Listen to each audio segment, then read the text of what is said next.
Amigos y hermanos, bendición para cada uno de ustedes. Qué privilegio es volver a compartir con un tema tan hermoso que es el corazón. Vamos a hacer dos programas, el de hoy y esta misma semana, primero Dios, porque quiero enfocar un poquito sobre un verso que me llamó poderosamente la atención, y es el capítulo 4 de Proverbios y el versículo 23. Y dice así: cuida tu mente. En muchas versiones dice tu corazón. Cuida tu alma, tu mente, más que nada en este mundo, porque de ella es fuente de vida. Entonces la versión de las Américas dice: con diligencia guarda tu corazón, porque de él brotan los manantiales de vida. Mire cómo va, cada versión tiene una connotación muy hermosa. Y pues como vamos a enfocar el asunto del corazón, ¿qué es realmente lo que hay dentro del hombre, lo que hay dentro de nosotros? Y creo que en el tiempo que estamos viviendo nos sirve de reflexión para que cada uno de nosotros, yo no le estoy diciendo a usted, no, todos nosotros, escudriñemos nuestros corazones, que pasemos el escáner y podamos visualizar y ver qué realmente hay en nuestros corazones. Con diligencia guarda tu corazón, porque de él brotan los manantiales de vida, dice el versículo. Entonces es interesante que todos podamos entender realmente qué hay dentro del corazón del hombre, qué hay dentro de nuestros corazones. Es tan profundo, podríamos quizá hablar bastante de este asunto, pero le voy a mencionar algunas de las cosas que yo encuentro. Hay muchas, pero le voy a mencionar 12 de las cosas que podríamos enfocar de lo que hay adentro del corazón del hombre. 12 problemas que hay dentro del corazón. Número 1, las imaginaciones. Número 2, las figuraciones. Número 3, la ceguera mental. Número 4, meditar en lo desagradable, algún incidente del pasado, pero que vive en el presente. ¿Cómo borrar? ¿Cómo quitar eso? Una mente altiva. ¿Cuánta gente tiene un ego tan alto que no se doblega con nada? Y es interesante que nosotros podamos aplicar la redención y la gracia para doblegar ese ego, ese altar que llevamos todos por dentro. De manera que una mente, un corazón altivo. Vivir en el pasado. ¿Cuánta gente vive en el pasado sufriendo lo que ya pasó? Y probablemente ya hemos perdonado, pero el problema es que no nos hemos perdonado. Entonces seguimos con el conflicto interno, seguimos con ese problema interno, esa guerra espiritual. Si yo ya perdoné a alguien y alguien me pidió perdón, pero yo no me perdono, es un conflicto del pasado. La depresión. Número 8, los conceptos equivocados. ¿Cuánta gente piensa que está en lo correcto o que estamos en lo correcto, pero no estamos en lo correcto? De manera que, enfocando este asunto, es importante la falta de concentración. Por no estar en la liberación de mi alma, de mi mente, vivo en un conflicto continuo. La falta de concentración, la falta de paz. No sé cuántos de nosotros ahora con este conflicto que hay en el mundo tenemos paz, pero es bueno que tengamos paz. Yo te ministro paz en este momento, ministro paz a tu alma, paz a tu espíritu, paz a los tuyos, paz en tu casa. Aquí en mi oficina, trabajando un poquito algunos temas maravillosos, recibo llamadas, mensajes constantemente de hogares que están en problemas, en conflictos y muy serios, y especialmente con aquellos que conocen, que entienden de Dios, pero que hay problemas. Entonces, no hay paz. La confusión, ¿cuánta gente está confundida en este momento? Hay tanta información, hay una fuente de información, pero en esta información hay tanta cosa negativa. Unos dicen una cosa, otros dicen otra cosa. Entonces no tenemos realmente un norte. Y hay tanta mala información y tengamos mucho cuidado con eso. Entonces la confusión ha venido a este mundo. Pero su pueblo tiene entendimiento. Su pueblo tiene conocimiento. Su pueblo tiene la luz, la revelación de Dios. Y por eso estamos en un tiempo donde la revelación de Dios hace que las cosas cambien. El amor por su palabra es el tiempo donde la revelación está fluyendo, la revelación apostólica. Como ya lo vimos esta semana, enfocando el corazón, las faltas, lo que hace falta en el corazón. Es interesantísimo los frutos del Espíritu, la gloria de la iglesia. Todo eso tiene que regresar, tiene que volver para deleitarnos. El razonamiento humano. ¿Cuánta gente está razonando? Cuestiona y argumenta en contra de las cosas de Dios. Hay gente, yo he oído, literalmente he oído personas que están blasfemando contra Dios. Le atribuyen despropósitos a Dios, pero no es correcto. Entonces, la falta de entendimiento nos está haciendo un conflicto en el corazón.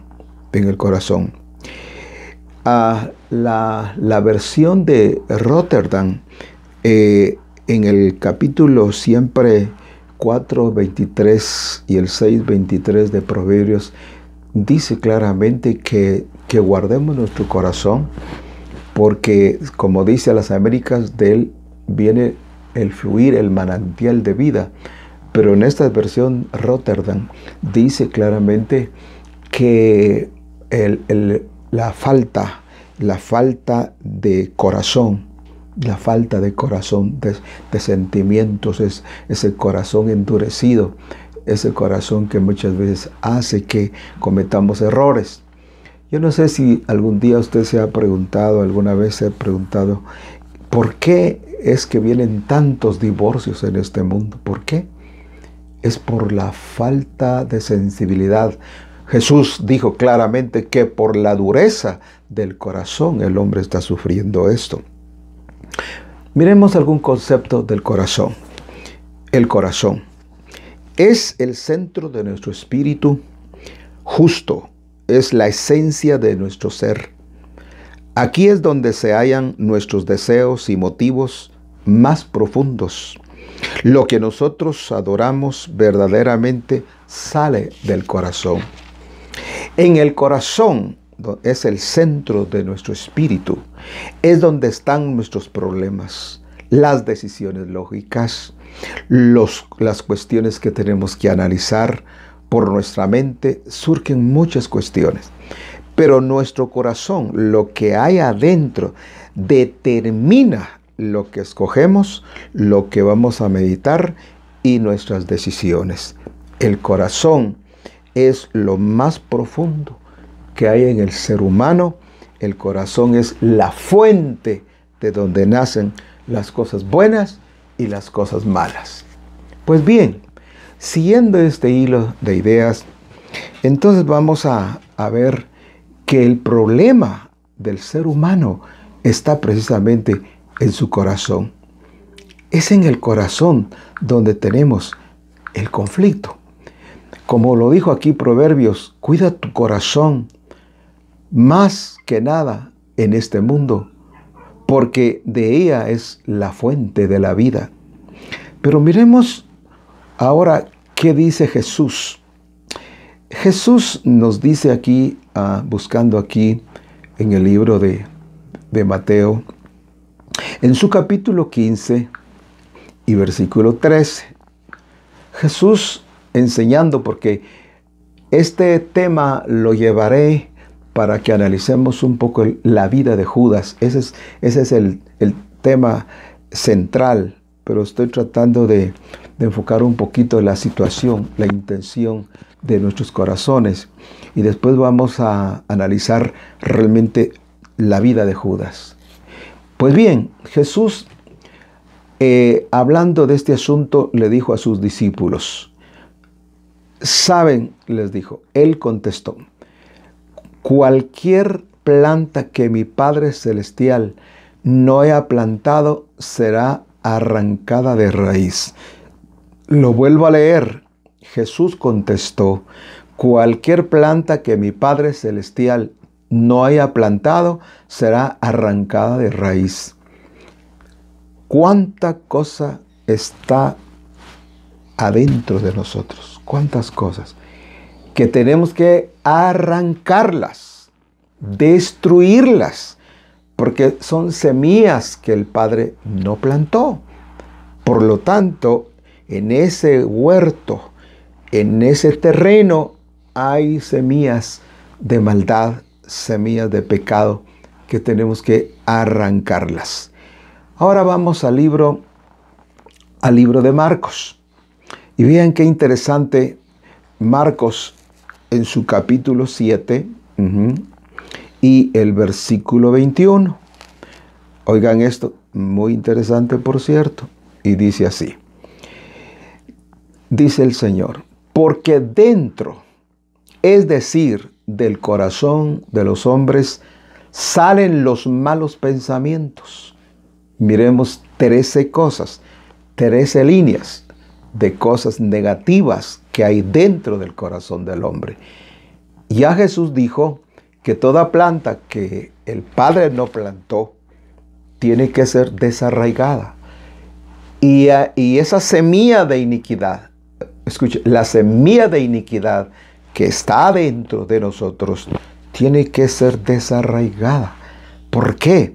Porque Jesús dice, porque dentro del corazón, es decir, del corazón de los hombres, salen los malos pensamientos, la inmoralidad sexual, los robos, los asesinatos, los adulterios, la codicia, las maldades, el engaño, los vicios, la envidia, los chismes, el orgullo y la falta de juicio.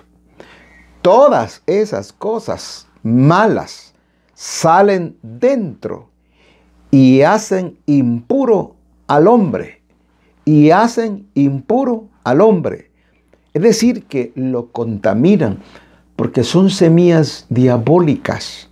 Es el germen de la iniquidad, el germen del pecado que está incrustado ahí. Y por lo tanto es maravilloso saber que cuando el Señor Jesús entra al corazón del hombre, le pone identidad, le pone su ADN, ese código de información del cielo. ¡Qué maravilla el que tú y yo seamos hijos de Dios! ¿Por qué? Porque al ser hijos de Dios tenemos identidad, sabemos de dónde venimos, qué estamos haciendo y hacia dónde vamos. Esa es identidad. El mundo no sabe para dónde va, no sabe por qué vino, por qué está en este mundo. No, nosotros sí sabemos nuestro destino eterno, hacia dónde vamos. Esa es la identidad. Y la identidad la tienen aquellos en las cuales el Padre engendró. Y estos no son engendrados de carne, de sangre, ni de voluntad de varón, sino de Dios. Sino de Dios. Ese es el misterio del nacer de nuevo y tener un engendramiento de parte de Dios. Pues bien, entonces yo quiero que al seguir con este tema lindo, miremos un poquito, todos estos conceptos son lindos, pero llevaría un poco de tiempo desarrollar cada cuestión, cada cosa negativa de estas. Pero entonces, hay una palabra en el griego que es la palabra ginomai, la palabra ginomai. ¿Y qué es la palabra ginomai? Es una palabra que tiene que ser una transformación, un cambio. El llegar a ser, y a eso vamos. La palabra transformación se refiere a un cambio. La palabra transformación tiene 3 connotaciones. La número 1, trans es más allá. Trans es más allá. Forma es lo original, el modelo. Y acción, la transformación. Y ese cambio es el que necesitamos ver en nuestras vidas. El salmista David, en su capítulo, mire qué interesante ver lo que David nos habla acerca de el corazón en su capítulo 19 y el versículo 12. Dice aquí el capítulo 19 y versículo 12 de los Salmos: ¿quién da cuenta de sus propios errores? Perdona, Señor, mis faltas ocultas. ¿Cuántas cosas podemos llevar internamente? Y si nos hacemos un examen, qué lindo sería realmente sacar todo esto. Dice aquí el salmista: ¿quién da cuenta de sus propios errores? En otra versión dice: líbrame de los que me son ocultos. Eso. Entonces vamos a analizar la vida un poquito. En la otra parte vamos a hablar sobre la vida realmente de Judas. Cómo el Señor llamó en un llamado genuino, verdadero. El Señor llamó a Judas para su siervo. Recuerde que no llamó a 11 y dijo este malo. No, los llamó a todos. Jesús llamó a Judas con un buen propósito. Y quiero que me siga escuchando en este tema, porque voy a analizar un poquito profundamente. Vamos a entrar a un terreno así bastante profundo para ver cómo Judas albergó en su corazón la iniquidad. Cómo Judas abrió una puerta para la iniquidad. Judas no era un loco, no era un demente, no. Era un hombre llamado por Dios para un propósito. Por eso puse la palabra ginomai, porque ginomai es llegar a ser. Entonces Judas tenía un propósito de llegar a ser. Pero, ¿qué fue lo que pasó? ¿En qué momento Judas abrió la puerta de la iniquidad? Tal vez consciente o inconsciente, pero abrió una puerta. Entonces, ahí nos quedamos por hoy. Que Dios les bendiga. Seguiremos analizando el tema.